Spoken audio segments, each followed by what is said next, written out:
Dušičky ako nočná mora. Presne takto vnímajú pamiatku zosnulých ľudia, ktorí prichádzajú uctiť si svojich príbuzných do obce Lomnička neďaleko Starej Ľubovne.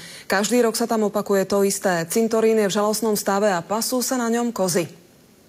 Tieto fotky nám už pred rokmi poslali ľudia, ktorí majú svojich blízkych pochovaných v Lomničke. Deravý plot, kopec smetí a kozy pasúce sa na hroboch. Vtedy ľudí privádzali do zúfalstva. Silne uvažujem o tom, či nedám exhumovať svojich rodičov. Podgurážený starosta sa vtedy dušoval, že túto hanbu obce dá do poriadku. Ja cintorín pre efektnom stave.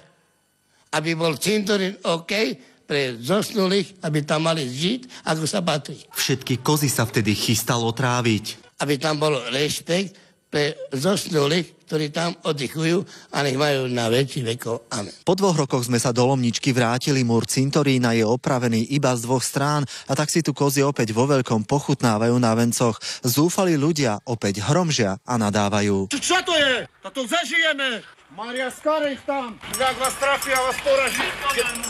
Sa mu zaráva! Starostu sme opäť zastihli v dobrej nálade a naďalej tvrdil, že cintorín je jeho prioritou. Mne to záleží na tom, pretože tam sú dušičky, ktorí oddychujú. Do tohto pietného miesta vraj obec už investovala poriadny balík peňazí. Tak viac jak 9 miliónov. Ľudia tomu ale neveria, veď za toľké peniaze by cintorín musel vyzerať inak. Starosta sa ale nevzdáva. Na cintoríne chce kvôli kozám tasiť zbrane.